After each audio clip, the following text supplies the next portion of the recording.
Bonjour, ici Marcel Tuyotte, ex-président d'entreprise située à Joliette qui se nomme Techno Diesel. J'ai cédé mon entreprise à mes 4 filles. Ma vision n'était pas de vendre mon entreprise, mais plutôt de la céder graduellement à mes enfants. Et puis, c'est le besoin de mes enfants de faire cavalier seul puis d'être parfaitement autonome, maître à bord de leur destinée, qui a fait qu'on a procédé à la cession ou au transfert d'actionnariat à 100 de mon entreprise. Lorsque mes enfants avaient 5, 6, 7 ans, quand ils ont débuté l'école, tout de suite, j'ai commencé à leur parler de relève d'entreprise, puis que l'entreprise était faite pour eux autres. Lorsqu'ils ont eu 14, 15, 16 ans, ils ont commencé à travailler tranquillement dans l'entreprise l'été ou quelques petits remplacements au niveau du secrétariat ou des activités là, qui sont plus bureaucratiques, mettons. Après leur bac, ben, les filles sont rentrées dans l'entreprise une à une. On a intégré les filles tranquillement au niveau d'actionnariat par le modèle de veille d'entreprise, de veille d'action. Puis on a émis des actions aux enfants graduellement. Donc, les 4 filles devaient posséder 60 des actions après la période mentionnée. Et puis, à la suite de ça, on devait continuer. On se retirait, quand je dis nous, parce que c'est ma conjointe et moi, parce c'est une entreprise qui a été dirigée par un cours en affaires, qui était Vassin, qui était la direction générale, puis moi, la présidence. Après, les 60 nous, on se retirait, puis on laissait aller les filles dans l'entreprise. Mais là, les filles, les autres, ils nous ont signifié qu'ils désiraient racheter nos 40 d'actions qui nous restaient, ainsi que tous les immeubles et tout. Ils voulaient vraiment mettre à bord. Donc, les filles sont allées au financement, puis ils nous ont racheté complètement nos actions. Le processus de distribution des rôles et responsabilités s'est fait graduellement. Bon, il faut les nommer. Il s'appelle la plus vieille Caroline, la deuxième Marilène, Andréane et Marjorie, la plus jeune. Caroline étant la plus vieille, elle a toujours eu un côté responsabilité et un côté dirigeant assez développé. Puis on a toujours bien encouragé à l'école, partout jusqu'à la passé pour stimuler ce côté, ce leadership-là.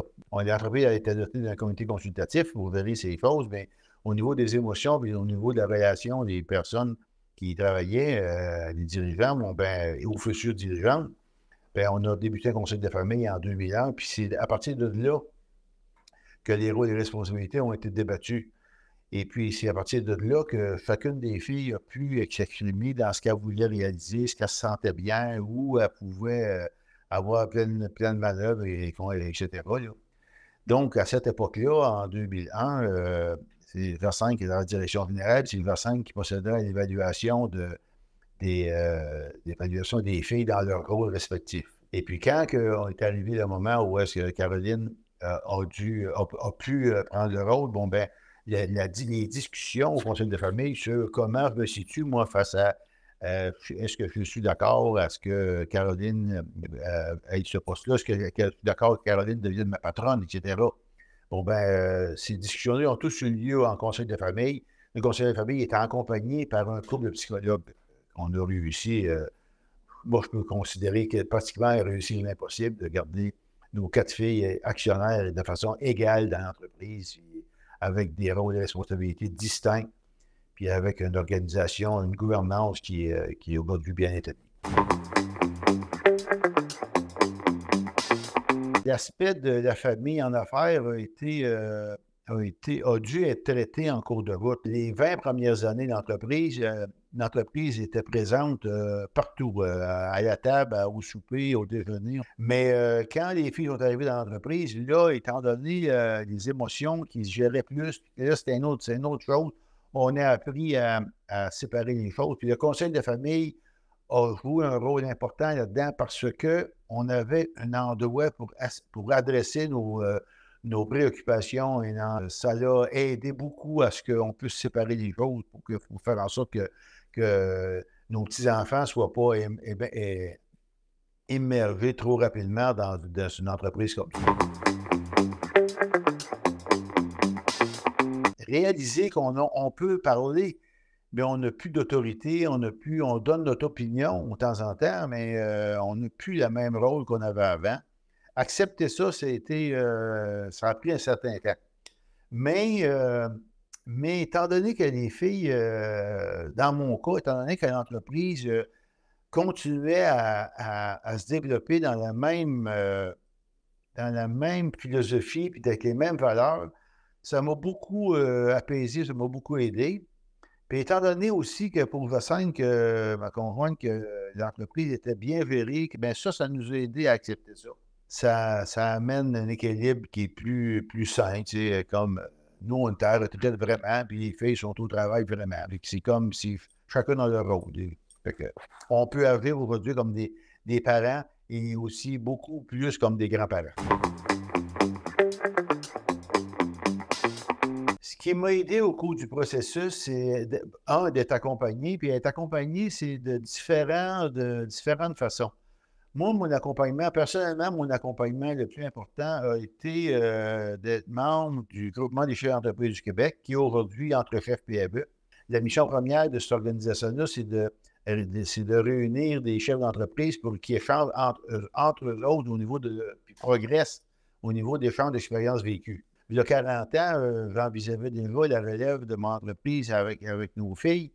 C'est que j'avais un club avec des entrepreneurs qui étaient plus avec moi, puis eux étaient en processus de réflexion puis ils étaient rendus là, eux autres, de transmission d'entreprise. Et puis, du côté de Jacinthe, au niveau, pour elle, qui était plus au niveau de l'administration, qui était au niveau des opérations, elle, ça a été d'être entourée de consultants compétents. Et le principal conseil que je donnerais à toute personne qui veut s'aider son entreprise, c'est de se doter d'une équipe d'accompagneurs compétents, importants, dans lesquels tu te sens que tu es bien.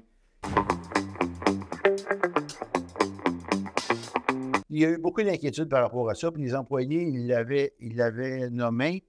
Et puis, quand que le questionnaire a été fini, le résultat a été communiqué aux employés avec des modes de gestion qui ont été corrigés un peu, dans le sens que Jacinthe a demeuré quelques années après le transfert de la direction générale, quelques années présente, vous direz, quelques jours par semaine pour venir parler aux employés, les écouter, intervenir quelquefois auprès des filles s'il y avait des fautes qui n'allaient pas bien.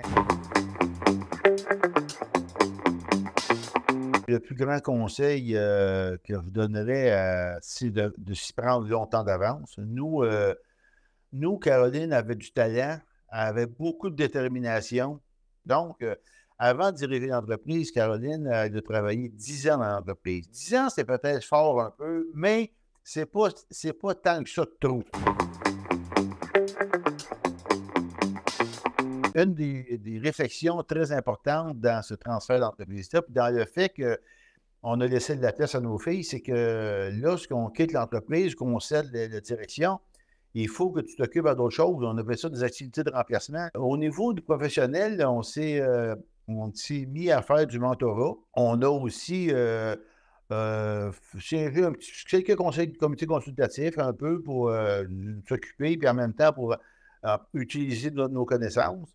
On s'est mis à faire de l'aide humanitaire. Donc, avec une organisation de Tatsumain qui s'appelle Cassira, on fait puis il y en a d'autres. Là, tu vois, là, on va passer une partie de l'hiver en Afrique ou en Asie ou en Inde ou partout. Là, on peut aller faire 5, 6, 7 semaines, 8 semaines d'aide humanitaire. Le mentorat prend une bonne place, c'est très stimulant. Au niveau de l'entrepreneur que je suis, là, le mentorat, c'est très stimulant.